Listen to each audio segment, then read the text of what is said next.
Welcome to 7 news Telugu. నేను సుధా. బులెటిన్ల ముందుగా headlines. Prayagraj Maha Kumbh Mela 2025 జనవరి 13 నుండి నిర్వహణ.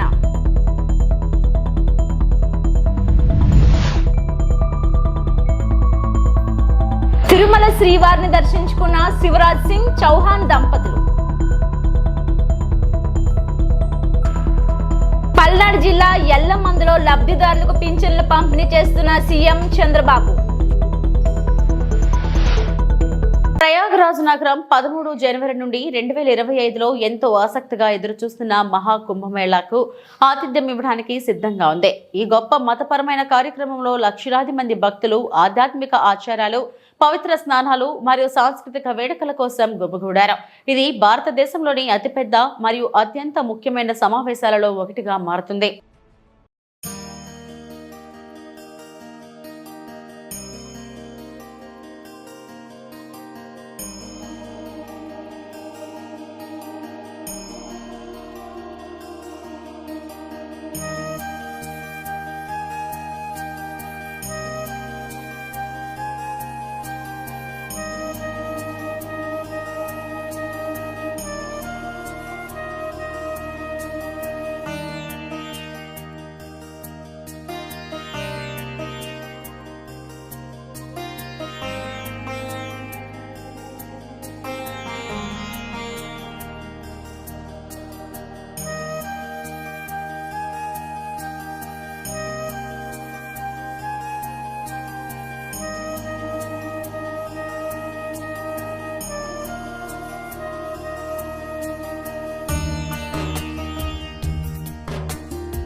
పల్నాడు జిల్లా ఎల్లమందలో పింఛన్ లబ్ధిదారు ఏడుకొండల ఇంటికెళ్లిన సీఎం దీపం పథకం గురించి ఆరా తీసి ఏడుకొండల ఇంట్లో స్వయంగా కాఫీ తయారు చేసి కుటుంబ సభ్యులకు అందించిన చంద్రబాబు.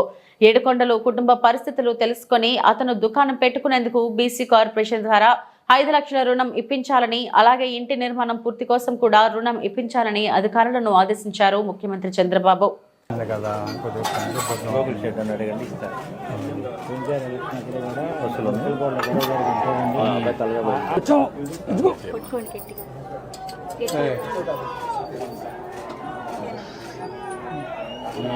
గ్లాసులు వేయడమేనా? ఇటండి కాసేపు తాత ఇటు వస్తాడు, తాత ఇటు వస్తాడు. ఇక్కడ బాగుందమ్మా, ఆగమవుతుంది రా కింద కదా.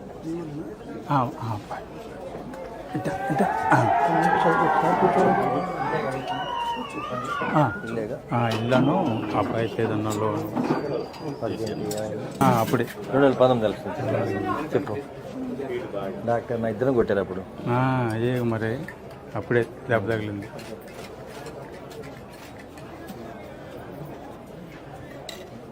పిల్లలకు కూడా కాఫీ నేర్పించారా?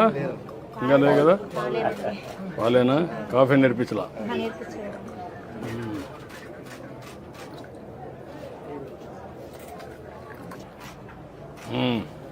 తాగమ్మా రా. మీ నాన్న ఎక్కడ? పక్కన కూర్చుని రమ్మ. కూర్చోరా. ఇప్పుడు నేను ఒక పని చేయండి, మనకు ఎంత ఇస్తారు ఇంటికి? 2.5 lakhs వస్తుంది. ఇమ్మీడియట్ చేసి నువ్వు ఒక పని చేయి, ఒక 2,50,000 వాళ్ళు ఇస్తారు, పార్టీ ఒక 2,50,000 ఇస్తాం, ఊర్లో కావాలంటే ఇది చేసుకుంటాం, నీట్గా ఇల్లు కట్టేసుకుంటాం. 5 లక్షలతో అయిపోతుంది కదా. ఏదైనా ఎక్కువ పడి చెప్పండి, అది కూడా ఇస్తాం. కాల్ నువ్వు చెప్పించి కట్టేయమంటాను. ఒక 6 నెలల్లో ఇల్లు కట్టేసుకోండి. మొన్న రీసెంట్ యాక్సిడెంట్ జరిగింది సార్. యాక్సిడెంట్ జరిగి ఇంత ముందు కరెంట్ పోల్స్కి లైట్లు చేసుకుంటున్నాను నేను ఊళ్ళో ఏదో చిన్న చిన్న రిపేర్ చేస్తా ఏదో ఉపాధి పొందుతున్నాను. మన యాక్సిడెంట్ జరిగినాక ఈ పోల్స్ ఎక్కడ కుదరక కుర్రోలు పెట్టుకొని చేస్తాను. కుర్రోలు పెట్టి నాకేం రావట్లా. నాకు ఎప్పుడు కరెంట్ బిల్ తెలుసు కాబట్టి ఏదైనా సొంతంగా ఒక షాప్ పెట్టుకున్నాను. షాప్ పెట్టిస్తావు, అది కూడా ఇచ్చేసేయండి. నువ్వేంటి కమ్యూనిటీ ఏంటి? రజిక. ఓకే. 5 lakhs లోన్ ఇస్తారు sir. 2.5 lakhs subsidy. 2.5 lakhs subsidy, 2.5 lakhs లోను, 5 లక్షల రూపాయలు. 5 లక్షలు సరిపోతుంది, చేసుకోగలుగుతావా? ఎక్కువైనా సరిపోతుంది. అదే 5 లక్షలతో అక్కడి నుంచే స్టార్ట్ చేయకు, మరి ఏం చేయొద్దు. ఇమ్మీడియట్గా ఇస్తారు, అది ఇస్తారు, ఇల్లు కట్టిస్తారు. ఈ రెండు చేసుకో, తర్వాత మాట్లాడు. నీకు పెన్షన్ వస్తుందా? పెన్షన్ వస్తుందండి. ఏం పని చేస్తావు నువ్వు? అదే కొద్దిగా గాలి మిషన్ ఉందండి ఇంటి ముందర. టైర్లకి పంచర్ వేసి. ఎంత వస్తుంది దాంట్లో? నెలకి ఒక 4,000, 5,000. 4-5 వేలు వస్తుంది. ఇది ఒక 4,000 వస్తుంది. 4,000 వస్తున్నాయి కాబట్టి కొద్దిగా నాకు ఆరోగ్యం కొద్దిగా బాగాలేదు కదా, మందులు కోటికి సరిపోతున్నాయి. ఎక్కడ ఇబ్బంది లేకుండా పెద్ద ఇబ్బంది లేకుండా బతుకుతున్నా. నీ పేరేంటమ్మా? సురేష్. నీ పేరమ్మా? అంజలి. నా పేరు ఏడుకొండ. ఏడుకొండ. లేదా చనిపోయింది. 1 ఎకరా భూమి ఉందా? 1 ఎకరం. ఏం చేస్తారు భూములు? అది మాగాడి మాగాడి. ఏమైనా పంట వేస్తారు ఎప్పుడన్నా? ఏమైనా ఆదాయం వస్తుందా? ఏమి మాగాళ్ళు ఏమి వస్తుందండి, తిరుగుడు కూడా 5,000. ఇప్పుడు నేను పని చేస్తాను మీకు ఇమ్మీడియట్గా ఇల్లు కట్టేయమంటాం, నీకు ఆ లోన్ ఇప్పిస్తాం, పిల్లలు బాగా చదివించండి. సరే. Okay, thank you. ఓకే, ఇట్రండి, ముగ్గురు రండి. ముగ్గురు ఇట్రండి, పిల్లలు అందరూ రండి. అదండి, ఏదన్నా నాకు పాత పడిపోయింది, ఏదన్నా గాలి మిషన్ ఏదన్నా. ఎక్కడ? ఇంటి ముందులే. పంచర్లు గాలి వేస్తారు.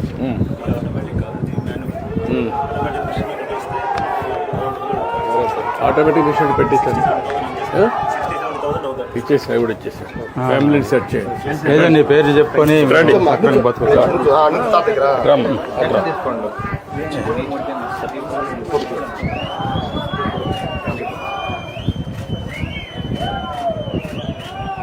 ఓకే, రండి. తీసుకుందాం.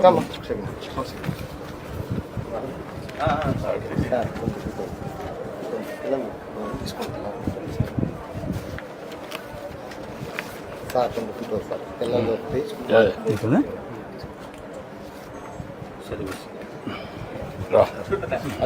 అడ్డు కరెక్ట్గా ఇస్తున్నారా?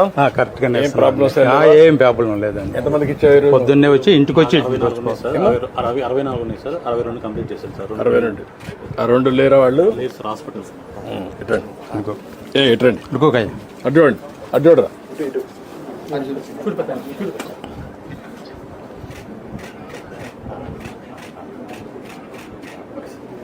పల్నాడు జిల్లా ఎల్లమందలో లబ్ధిదారులకు పింఛన్లు పంపిణీ చేస్తున్న సీఎం చంద్రబాబు. సారమ్మ ఇంటికి వెళ్లి పింఛన్ నగదు అందజేసి ఆమె కుటుంబ కష్టాలు అడిగి తెలుసుకున్న సీఎం, సారమ్మ కుమారుడికి ఎస్సీ కార్పొరేషన్ ద్వారా ₹1,00,000 రుణం ఇప్పించాలని, సారమ్మ కుమార్తెకు నీట్ కోచింగ్ ఇప్పించాలని అధికారులకు సూచించిన ముఖ్యమంత్రి. మీ హస్బెండ్ చనిపోయాడు? కరోనా వచ్చి చనిపోయాడా? కరోనా సమయంలో సెకండ్ వేవ్. అంటే ఎంత ఏజ్ ఎంత అప్పటికైంది? ఏమన్నా అలవాట్లు ఏమైనా ఉన్నాయా? తాగుడు కానీ అవన్నీ?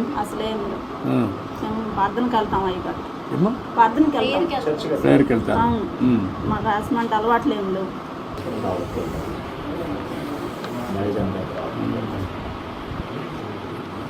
ఇప్పుడు మీ ఇంటి మీద సోలార్ పెట్టిస్తే పెట్టుకుంటారమ్మా? సోలార్ పెట్టిచ్చేస్తే కరెంట్ బిల్లు కట్టే పని ఉండదు. ఇంకేంటమ్మా, ఏంటి చెప్పండి మీ కష్టాలు? మా పాపని బాబుని చదివించుకోవాలనుకుంటున్నాను. ముఖ్యంగా వాళ్ళ కోసమే నేను ఇంత ప్రయాసపడుతున్నాను. నా బిడ్డల కోసమే, ముఖ్యంగా నా బిడ్డలు చదివించుకోవడం కోసం. నేను ఆయాంలో 5 సంవత్సరాల్లో 5 సంవత్సరాల కాలంలో మన ప్రభుత్వంలో చేర్చినప్పుడు ఇల్లు కట్టించుకున్నాను. అప్పుడు జరిగిన మళ్ళీ 5 సంవత్సరాల కాలంలో మాకైతే అందుబాటులోకి రాలేదు. మేము చాలా ఇబ్బంది పడ్డాం కరోనా టైంలో. ఆ టైంలో పడ్డప్పుడు మమ్మల్ని ఎవరు ఆదుకున్న వాళ్ళు కూడా ఎవరు రాలేదు. 5 సంవత్సరాల కాలంలో కూడా అప్పుడు 50,000 కరెంటు బిల్లు కట్టితేనే మీకు పింఛన్ ఇస్తాము, లేకపోతే మేము సచివాలయంలోకి వచ్చిన పింఛన్ ఎన్నికెళ్ళిపోయింది. ఎన్నికెళ్ళిపోతే 50,000 బిల్లు కట్టమంటే అబ్బాయి కూలి పని చేసుకుని ఇప్పుడు కూడా మేము నెల వచ్చాము 3,000 రూపాయలు డబ్బులు కట్టుకుంటున్నాం పింఛన్ కోసం 50,000 తెచ్చి. అప్పుడు మాకు సచివాలయంలో పింఛన్ ఇచ్చారు 50,000 కరెంటు బిల్లు కడితేనే. ఆ 50,000 కట్టుకుని ఇప్పుడు నేను అప్పుడు 2,750 రూపాయలు పింఛన్ తీసుకుంటున్నాను. ఇప్పుడు 4,000 వచ్చి నాకు అయ్యగారు నా బిడ్డని 4,000 రూపాయలు పెట్టి నా బిడ్డ నేను పోషించుకొని చదివించుకుంటున్నాను. అబ్బాయి తెచ్చిన 200 జీవిత ప్రకారం మేము ఇంట్లో ఆయుధ ప్రకారం వాడుకున్న ఎట్నా సార్ పాపని చదివించుకునే సామతికి మేము ఇప్పుడు ఇచ్చిన డబ్బులు పెట్టి మేము వాడుకున్నాం. బాగా చదివించమ్మా పాపని, మంచి భవిష్యత్తు ఉంటుంది. డాక్టర్ అవుతావా నమ్మకమేనా? నువ్వు కూడా టైం ఉన్నప్పుడు చదువుకోకూడదు, పార్ట్ టైం. నువ్వు ఇంటర్మీడియట్ ఏంటి ఏం చేసావు అప్పుడు? పాస్ అయినావు. ఇంటర్మీడియట్ ప్రైవేట్ ఇది చేస్తే నీకు క్వాలిఫికేషన్ కూడా వస్తే వ్యాపారానికి కూడా నీకు ఉపయోగపడుతుంది. ఇంటర్మీడియట్ పాస్ అయ్యావు అనుకో, దెన్ డిగ్రీకి వెళ్ళు, కొద్దిగా టైం స్పెండ్ చేయి. నువ్వు పాలిటెక్నిక్ అదే పాలిటెక్నిక్ చేయించు, నువ్వు నీకు ఐడియా వస్తుంది, చాలా ఉద్యోగాలు వస్తాయి. రెండోది వచ్చి నీకు వ్యాపారం మీద కూడా కంట్రోల్ వస్తుంది. చిన్నగా ఇచ్చి ముందు రిపేర్ చేయి, ఆ 3 లక్షలు పెట్టి దాని నుంచి నెక్స్ట్ ఎట్టుకోవాలో చదువుకుంటూ 2 పనులు చేయి. ఓకేమ్మా, నేను ఆ డబ్బులు కూడా ఇప్పుడు బిల్లు ఇచ్చేసేయమంటాను. ఇది కూడా పెట్టిస్తాం, సోలార్ పెట్టిస్తాం. ధైర్యంగా ఉండండి. ఈ పాపని ఏం కావాలో అవన్నీ ఇప్పించి చదివించాలి. నాకు ఎంబీబీఎస్ చేసేట్టుగా మీరు మెంటరింగ్ చేయాలి. రేపటి నుంచి పాప జిల్లా అడ్మినిస్ట్రేషన్లో ఉండాలి. ఒకటి టేక్ లాజికల్. ఓకేమ్మా, బాగా చదువుకోవాలి. రండి తీసుకోమ్మా.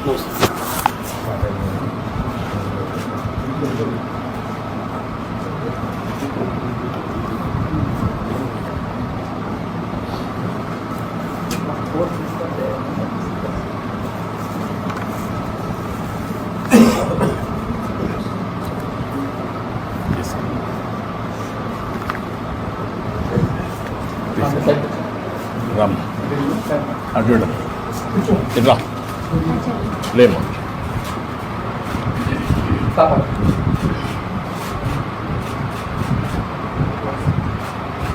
రామ్ ఇట్రండి పిల్లలు ఇట్రండి. కరోనా టైంలో మన ఇంటికి వచ్చాం సార్. ముందా నేను దగ్గర కాలేసి వివరాల బయటికి మొన్న మన కార్యకర్తలు వచ్చారు. రమేష్ గారు ఓకే అమ్మా, ధైర్యంగా ఉండమ్మా. ఓకే అమ్మా, గుడ్. Thank you. జై చంద్రన్న, జై జై చంద్రన్న, జై జై చంద్రన్న. Thank you. ధైర్యంగా ధైర్యంగా బాగా చదివిస్తుంది. ధైర్యంగా ఉండండి. మీకు మళ్ళా కేటగరైజేషన్ వస్తుందమ్మా ఇప్పుడు మాలామాదిలో. కేంద్ర మంత్రి శివరాజ్ సింగ్ చౌహాన్ తిరుమల శ్రీవారిని దర్శించుకున్నారు.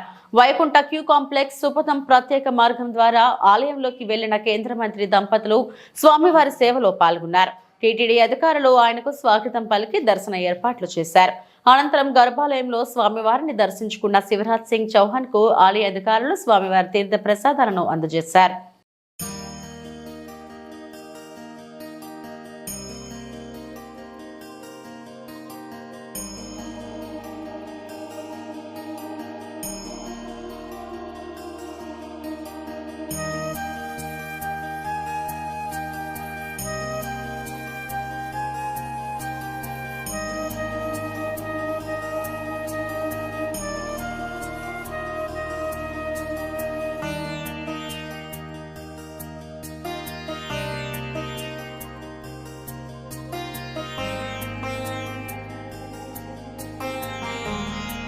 गोविंदा गोविंदा।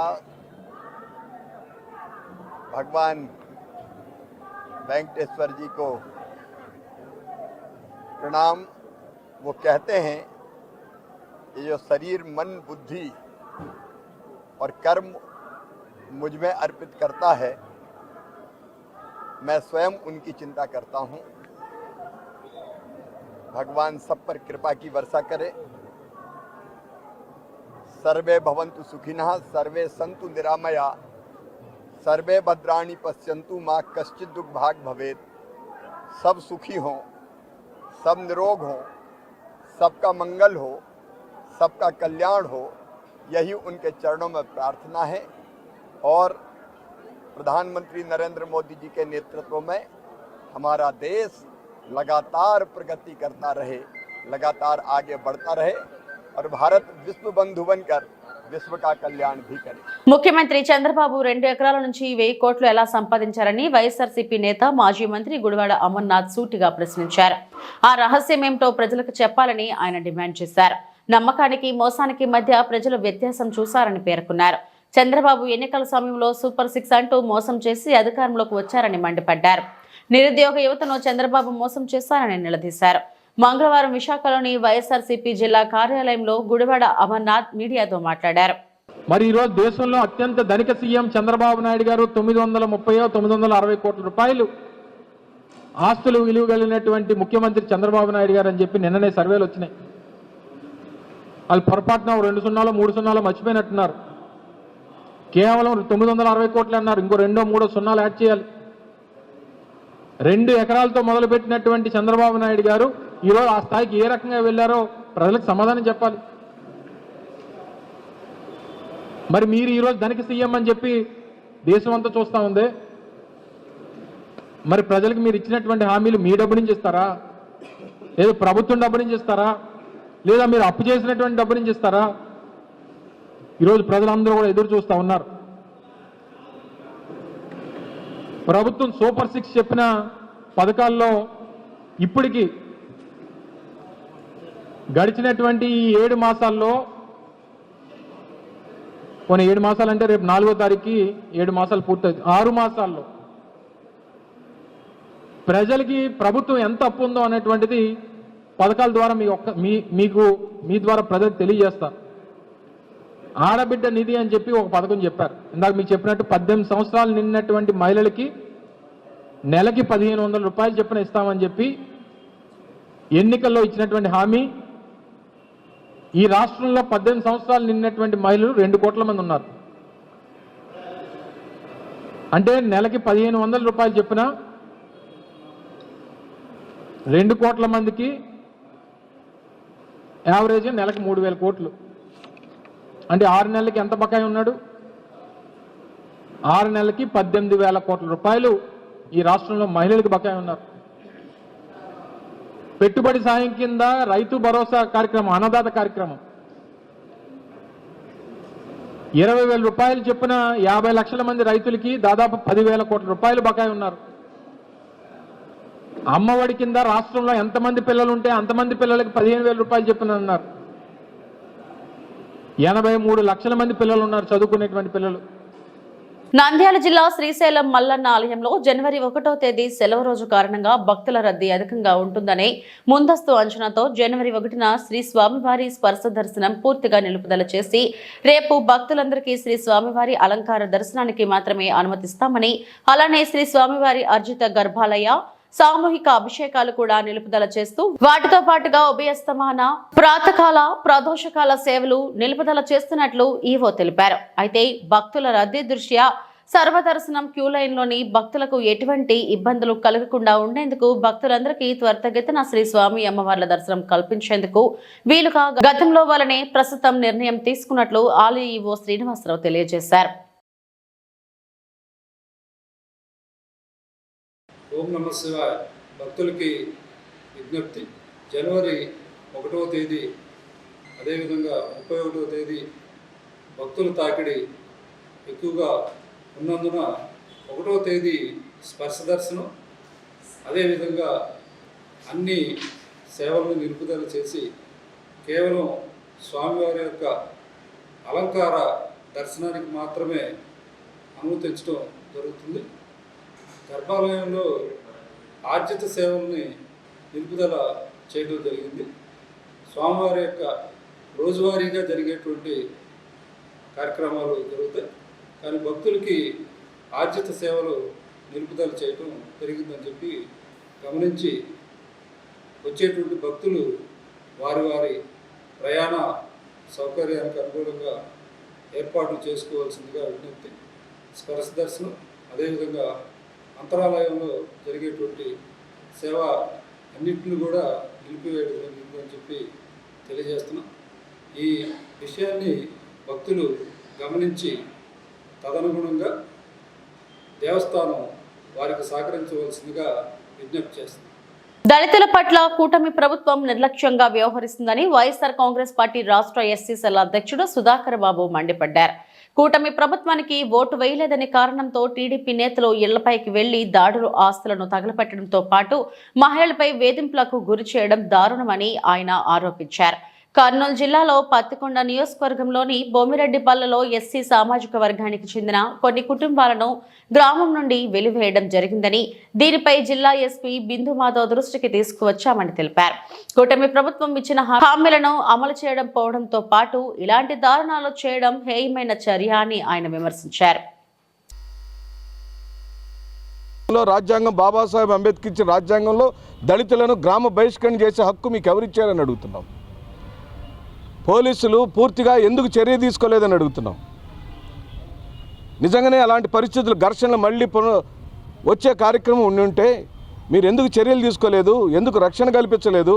మీరే అధికారంలో ఉన్నారు కదా, మరి ఇంకొక సంఘటన జరగకుండా పూర్తిగా రక్షణ ఏర్పాటు చేసే కార్యక్రమాన్ని పోలీసు వారు ఎందుకు చేయలేదని అడుగుతుంది వైఎస్ఆర్ కాంగ్రెస్ పార్టీ. ఆ పని చేయకుండా 8 నెలల కాలం పూర్తిగా వైఎస్ఆర్ కాంగ్రెస్ పార్టీకి సంబంధించిన కుటుంబాలు మొత్తాన్ని గ్రామంలోంచి వెలేశారు, గ్రామ బహిష్కరణ చేశారు. 300 ఎకరాల పైచీలకు భూమి ఈ రోజున బీడు భూమిగా మారిపోయింది. చదువుకునే పిల్లలకు చదువు పోయింది. బాలింతలు, వికలాంగులు పూర్తిగా ప్రభుత్వం నుంచి రావాల్సిన ఏ ఒక్క పథకాన్ని పొందలేకపోతున్నారు. చిట్ట చివరికి మిత్రులారా, రేషన్ బియ్యాన్ని కూడా తీసుకునే దానికి ఈ రోజున అవకాశం లేకుండా పోయింది గ్రామంలో. ఎందుకు వివక్ష? ఏమిటి దారుణం? ఓ తప్పుడు సంఘటన జరిగింది, ఓ దురదృష్టకరమైన సంఘటన జరిగింది. కేవలం మీ వాడి యొక్క దురహంకారంతో, మీ వాడి యొక్క దౌర్జన్యకాండతో మీ రౌడీ షీటరు దళిత మాదిగపల్లి మీద పడి దారుణమైన అఘాయిత్యం చేస్తుంటే అడ్డుకున్నారు, ప్రాణాలను అడ్డం పెట్టి పోరాడారు. దాని మీద చట్ట ప్రకారం చర్యలు తీసుకోమని మేము అడుగుతున్నాం. ఇప్పటికే మీరు జైలుకు పంపారు. లేదు, మీరు ఛార్జ్ షీట్ వేసిన తర్వాత మళ్ళీ శిక్ష జడ్జి గారు వేస్తారు, చట్టం తన పని తను చేస్తుంది. కానీ గ్రామం నుంచి వెలేసే కార్యక్రమం ఎక్కడుందని చెప్పి అడుగుతున్నాం. ఈరోజున నేను, శ్రీదేవమ్మ గారు, గౌరవనీయులు పార్టీ అధ్యక్షులు రాంభూపాల్ రెడ్డి గారు, సతీష్ గారు, నలుగురం కూడా ఎస్పీ గారిని కలిసాం. వారు చాలా సానుకూలంగా స్పందించారు. మాకు వారి మీద ఇంకా నమ్మకం ఉంది. 8 నెలలైనా ఇంకా నమ్మకం ఉంది. చట్టాన్ని గౌరవించాలని దృఢ నిశ్చయంతో వైఎస్ఆర్ కాంగ్రెస్ పార్టీ శ్రేణులు ఉన్నాం. వారు మాకు మాట ఇచ్చారు, విడతల వారీగా అందరినీ గ్రామంలోకి తీసుకుంటానని చెప్పారు. ఆ మాటను మేము గౌరవిస్తూ వచ్చే శుక్రవారం వరకు ఆశతో ఎదురు చూస్తాం. శుక్రవారం రోజు కనుక మా వాళ్ళని గ్రామంలోకి తీసుకోకపోతే, ఎలా చేయకపోతే మేము చట్ట ప్రకారమైనటువంటి చర్యలకు ముందుకు వెళతామని వైఎస్ఆర్ కాంగ్రెస్ పార్టీ శ్రేణులు ఎవ్వరు అధైర్యపడ. విద్యుత్ ఛార్జీల పెంపు. జగన్ చేసిన అవినీతి వల్లే విద్యుత్ భారం 1,29,000 కోట్ల రూపాయలు అయిందని దెందులూరు ఎమ్మెల్యే చింతల ప్రభాకర్ అన్నారు. ప్రజలపై కరెంటు ఛార్జీలను విపరీతంగా పెంచేసి మోయలేని భారాన్ని ప్రజలపై వేసిన జగన్మోహన్ రెడ్డి ఈ రోజు విద్యుత్ ఛార్జీలపై ధర్నాలు చేయడం సిగ్గుచేటని అన్నారు. ఇది ప్రజలను మరోసారి మోసం చేయడానికి జగన్ చేస్తున్న ప్రయత్నమే అని దెందులూరు శాసనసభ్యులు చింతమనేని స్పష్టం చేశారు. దానికన్నా వాళ్ళని జగన్మోహన్ రెడ్డి అన్న కంపెనీ ఆ రంగాన్ని భ్రష్టు పట్టించి పరిపాలన చేతగాక ఒక అసమర్థుల్లాగా ప్రజల మీద, వినియోగదారుల మీద 32,000 కోట్ల సుమారుగా భారాన్ని అదనంగా వేసి 1,29,00,000 విద్యుత్ బకాయిలు ఆ యొక్క పంపిణీ సంస్థకు కానీ, ఇటు పక్కన రాష్ట్ర ప్రభుత్వానికి కానీ, ఇటు పక్కన వినియోగదారులకు కానీ ఈయన యొక్క చేతగానితనం వల్ల జరిగినటువంటి నష్టాన్ని గురించి ధర్నా చేస్తున్నారా మీరు అని అడుగుతున్నాం. మీకు ఏమంతా ఇబ్బంది కలిగిందని మీరు ధర్నా చేస్తున్నారని అడుగుతున్నాం. మేము వచ్చి 6 నెలలు అయింది. ఒక్కొక్కటిగా గాడిలో పెట్టుకుంటున్నటువంటి పరిస్థితి. ఈనాడు రోడ్లు చూస్తున్నారు ఏ రకంగా వడివడిగా అటు ఆర్ఎన్బి కావచ్చు, ఇటు పంచాయతీరాజ్ పవన్ కళ్యాణ్ గారు కావచ్చు పరుగులు పెట్టిస్తున్నారు. మరి మేము ఇచ్చినటువంటి హామీల్లో గ్యాస్ బండ్ ఇచ్చాం. ఈ రోజున అన్నింటికంటే ముఖ్యంగా మొదటి నెల తిరగకముందే పెన్షన్ పెంచాం, మాట ప్రకారం ఇచ్చాం. మేము అన్ని విషయాల్లో కూడా పారదర్శకంగా చేస్తున్నాం. ఇసుక ఉచితం అన్నాం, ఉచితం ఇస్తున్నాం. ఇంకా కొన్ని చోట్ల ఇబ్బందులు ఉన్నాయి, అది కూడా ప్రభుత్వం దృష్టికి తీసుకుని వెళ్ళి వాటిని కూడా అధిగమిస్తాం. ఎట్టి పరిస్థితుల్లో కూడా ఏ విషయంలో కూడా ఏ ఒక్క వర్గానికి, ఏ ఒక్క పార్టీకి మీలాగా దిగజారున రాజకీయాలు చేయం. ఏ ఒక్క పార్టీ, మీ పార్టీ కార్యకర్త కూడా అన్యాయం జరిగితే బాధ్యత మేమే వహిస్తాం. ఇది ప్రజల యొక్క ప్రభుత్వం, ఈ కూటమి ప్రభుత్వం. ఇది గ్యాస్ బండ్ ఇచ్చాం, మన దీపావళికి ఒకటి ఇచ్చాం, మళ్ళీ ఇస్తాం. ఏదైతే సూపర్ 6 ఉందో సూపర్ 6ని సూపర్ 6 లాగానే ప్రింట్ దింపి ప్రజల ముందు పెడతాం. అవసరమైతే మరి కొద్దిగా భారం అవుతుందేమో తప్ప ఆర్థికంగా ఏదేమైనప్పటికీ కూడా మా నాయకుడికి ఆలోచన విధానం ఉంది, తప్పనిసరిగా ముందుకు తీసుకెళ్ళగలుగుతామనే నమ్మకం మాలో ఉంది. మీరేదో అయిపోయిందనుకుని రోడ్ల మీదకి వస్తే మిమ్మల్ని నమ్ముతారు. వచ్చేది మేమే. ఎక్కడికి వస్తారు? మీరు వస్తారు. ఒకసారి వెళ్ళొచ్చినటువంటి జైలు ఉంది కదా, ఆ జైలుకి నువ్వు మళ్ళీ వెళ్ళి తీరాల్సిందే. ఎందుకంటే నువ్వు నీ తండ్రి యొక్క అధికారాన్ని అడ్డం పెట్టుకుని 1,00,000 కోట్లు నువ్వు దోపిడీ చేసి నీ మీద ఇన్ని సిబిఐ కేసులు, ఈడీ కేసులు, ఈరోజు కూడా ముందుకెళ్ళకోకుండా ఎక్కడికక్కడ ఎదరకాళ్ళకి బంధం వేసుకుంటూ నువ్వు చేస్తున్నటువంటి నిర్వాహకం ఈ రాష్ట్ర ప్రజలందరూ కూడా చూశారు జగన్మోహన్ రెడ్డి గారని చెప్పి కూడా ఈ సందర్భంగా మీకు తెలియజేస్తున్నాను. పశ్చిమ గోదావరి జిల్లా భీమవరం జిల్లా పోలీస్ కార్యాలయంలో 2024 సంవత్సరానికి సంబంధించి వార్షిక నేర గుణాంకాలపై పత్రికా సమావేశం నిర్వహించి క్రైమ్ స్టోరీ విడుదల చేసిన జిల్లా ఎస్పీ అద్నాన్ నయీం అస్మి. 2023లో మొత్తం 6,022 కేసులు నమోదు కాగా 2024లో 6,173 కేసులు నమోదయ్యాయని, జిల్లాలో క్రైమ్ రేట్ తగ్గిందన్నారు. జిల్లాలో 2 మర్డర్ కేసులను చాకచక్యంగా వ్యవహరించి ముద్దాయిలను అరెస్టు చేసి కోర్టుకు పంపించామని, డ్రోన్ల నిఘాలో జిల్లా ఉందన్నారు. సైబర్ క్రైమ్, సెల్ ఫోన్ దొంగతనాలు, పేకాట, కోడి పందాలు, గంజాయి వాటిపై ప్రత్యేక దృష్టి సారించి పరిష్కరిస్తున్నామన్నారు. ఎట్లా జరిగింది చాలా ఈ సంవత్సరం election year, so it was a very challenging year. My predecessor Rajitha, she also did a very good job in conducting election. ఏమైనా ఇన్సిడెంట్ లేకుండా పీస్ఫుల్గా ఎలక్షన్ జరిగింది. తర్వాత ఒక కొత్త టీం మనకి వచ్చింది. All our officers have come newly, along with the coordination మీడియాతో, పబ్లిక్తో, various organisation under madam collector. We have organise different awareness programme, ganja గురించి, సేఫ్టీ ఆఫ్ ఉమెన్ గురించి అవేర్నెస్, రోడ్ సేఫ్టీకి, that continuously we are going on. These photographs already, everything has been shared with you. ఒక cyber క్రైమ్తో చూస్తే it is getting increase day by day. Digital arrest కావచ్చు, sexual predators trying different measures and all those things. So continuous awareness through video clips, రకరకాల మన వాళ్ళు especially మహిళా police, they are going everywhere and ensuring lot of publicity is done. ఎట్లా ఇది cyber crime ఎట్లా జరుగుతుంది and what are the precautionary measures. ఒకసారి జరిగిన తర్వాత ఎట్లా డైల్ 1930కి చేస్తే. ఇవి ఇప్పటివరకు నా బులెటిన్ అప్డేట్స్. నమస్తే.